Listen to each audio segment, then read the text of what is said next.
type of functions for quite some time now. So this time we want to take our time and understand the last one. We want to focus on two types of functions that we want to look at again. That's rational function and radical functions, right? It's going to play a role in whatever we are going to do in finding the domain. So we have to take our time and understand what these two functions remaining are. So the first examples, let me say, let's start with the rational functions. So I say rational functions.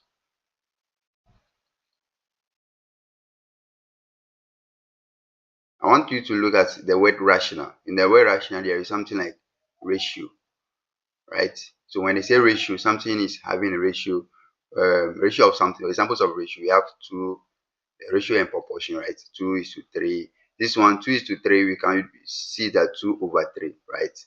Something like ratio. So the presence of this one, the presence of this division bar, right, make it a rational, right? A rational expression. So for rational expression, they usually have this division bar. So it's just in simple terms, let's just say rational functions are functions that contain that are divisions, right? That are divisions. So examples, if I have a function, let's say f of x is equal to x plus 1 at the top all over 3x squared minus 5 plus 6. If I have that here, you see that it has the division sign, right? So at the end of the day, this whole function is a rational function. Why is it a rational function? Because it has this division sign in simple terms, right? So rational functions usually have this how do you call it, the ratio or the division sign. Yes, so there's division inside it, then they are there, right? That's what the rational functions are.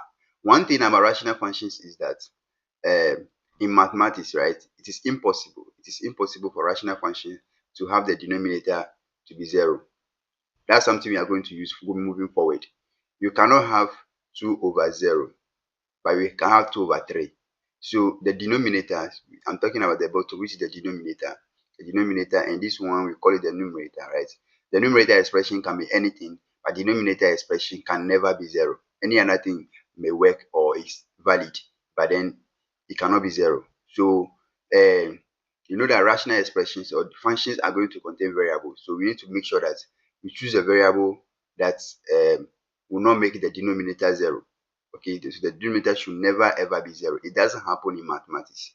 Okay, so for anything that is about division, right, you can divide by 0. Simple term. In simple term like that. So we don't, it's not acceptable. Or yes.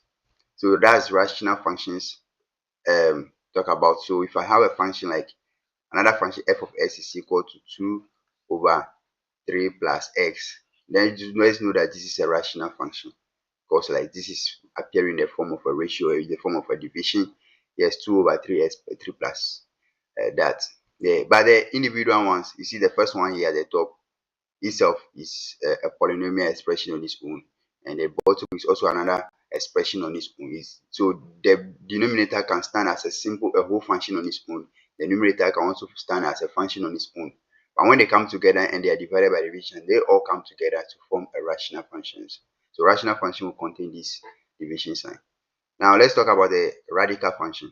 So the next one is going to be radical functions. For radical functions, you are going to also look at the function containing this, the root sign, the square root sign. The function is expression is below it. So example, if I have f of x is equal to square root of x minus 5, then this is a radical function. The sign here, the sign here, the set sign or the root sign, we call it the radical. The radical. So the radical is, the radical symbol is this particular square root sign. So once, because it is present, we call it radical function. That's all. So it's the presence of these things that give this special name to this type of functions. Now there's another thing about these radical functions as well. So we can have square root of 0, square root of 1, but then we cannot have square root of -1 in real numbers. So we'll talk about real numbers in the next session, understand what we mean by that. But then in most of our stuff, right, we're talking about real numbers, real numbers, real numbers. But then in real numbers, right, You cannot have a radical function that is having a negative something under it. Whatever is below it, right, at the end of the day should never be negative. It should never be negative. It can be zero, it can be whatever, but the radical functions in real numbers cannot handle stuff that are having negative value. So square root of -5 is impossible in real numbers. We don't have it. So we need to make sure that when you have radical function, we try to add an input that will make sure that the function doesn't go negative, right? Yes, that's what we will look at that when we are finding domain of a function and range of a function and moving on from there, right? So radical functions is basically a function having what the radical sign, and the radical sign is the square root sign, simple things. So if I have a function like g of x is equal to 2 square root of 5 plus 3x. So if this example, right, this is a radical function. Yeah, because it contains what the root sign. But then let's not confuse this with what I'm going to say next. I can have a function. A particular function can contain different type of functions. One function can contain different type of function, like how I showed in the previous session, where I said that the numerator here can be is a whole function on its own, and the denominator here can be stand as a whole function on its own, but they come together to form the radical function indicated by the division sign. Okay, same thing when you come to we can have a particular function that can contain all type of functions. So let me call it h of x is equal to, I can have root s plus 3 plus 5x minus 6s plus 1 over 5 plus x. So this is an example of a function that I'm having. So you see that I'm adding the terms, right? You see the terms. This one is a term, this one too is a term, and this whole thing too is a term. So this term is a function, right? This is a radical function in the expression. This is the radical function. This one is a polynomial. Or this is yes. So we just generally call them polynomial functions, right?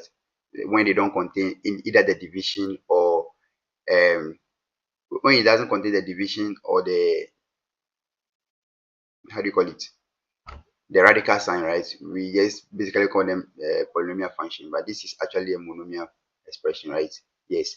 Then this one is a radical function. This is a this is a rational because it contains the ratio, right? So rational function. So here is a rational function. You see that this function h of x, right, contains all the other types of functions. So all the other functions can come together to form a particular new function, and each of them there are these things. So what we know about radical functions is that radical functions, whatever is under the square root, right, can never be negative. It should never be negative because we're focusing on real numbers. And for rational functions, the denominator should never be 0. We'll be using this when we are doing the domain of a function, right? But before we go to the domain of a function, we need to understand what we mean by real numbers, and let's have a picture of what's these numbers things that I'm talking about and why we are going to focus on that. And the one we are going to focus on, we'll talk about that in the next session.